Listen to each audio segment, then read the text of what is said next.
Bonjour à tous, nouveau Quintet Flash ce mercredi, direction Auteuil, à l'occasion du prix Santo Pietro.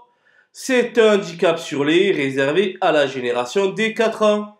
Ils seront 16 à en découdre sur la distance de 3600 mètres.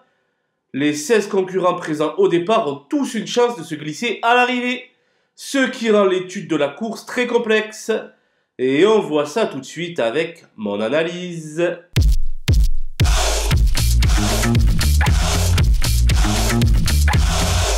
Les bases avec l'As Diachal, qui s'est classé 4e au niveau groupe 3 cette année sur ce parcours.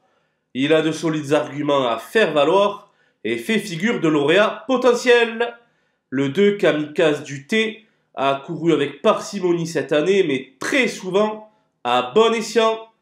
Il a bien failli enlever une listed dernièrement et sera sans doute très appuyé au betting. Le 12 Mohican m'a beaucoup plu dans la course référence où il a conclu au 4e rang. Il termine l'année tambour battant et devrait de nouveau donner sa pleine mesure. Les opposants avec le 5 by Exeter qui vient de se classer 2e de la course clé. En forme optimale, il aura assurément son lot de supporters. Le 4 Kamenjin, qui n'est autre que le lauréat de la course référence, va désormais évoluer avec 6 livres de pénalité. Comme il se plaît dans le lourd, il devrait tout de même sauvegarder une place. Le 7 Mick de Beaumec a le profil pour se révéler dans ce genre de tournoi. Sans aucun doute, il peut faire afficher une cote intéressante à l'arrivée.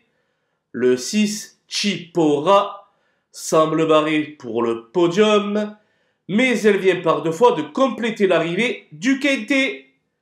Comme dit le proverbe, jamais 2 sans 3. Mon coup de poker sera le numéro 14, Pompano, inédit sur la butte Mortemart, mais dont l'aptitude aux pistes profondes pourrait s'avérer déterminante. Attention, car c'est de lui que pourrait venir la surprise. Les outsiders avec le 15 Kango, un sujet encore perfectible, qui n'a pas montré toute l'étendue de son potentiel.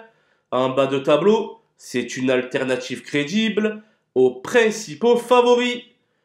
Le 8, Kaliandra, n'a pu terminer son parcours dans le prix Guillaume de Pracontal, mais son aptitude aux pistes alourdies n'est plus à démontrer. Dès lors, un réveil de sa part n'est pas à exclure.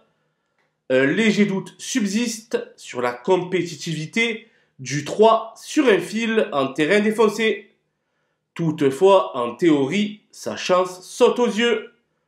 Pénalisé au poids, le 10 Cœur Étincelle aura désormais beaucoup plus de mal à s'illustrer, tandis que le 16 Cassel Allen, son récent dauphin, doit avant tout faire ses preuves à ce niveau de compétition. Cette course demeure particulièrement ouverte, mais il faut faire des rayures, comme on dit. C'est le jeu. J'ai donc écarté le 9 Apaniniwa en méforme cette année, le 11 Tiponge des Îles que je trouve meilleur en steeple, et le 13 Cristal du Seuil qui vient de décevoir sur ce parcours. Voilà, nous avons passé en revue les 16 partants de ce prix Santo Pietro. Je vous laisse avec ma sélection ainsi que mes conseils de jeu. Bon jeu à tous!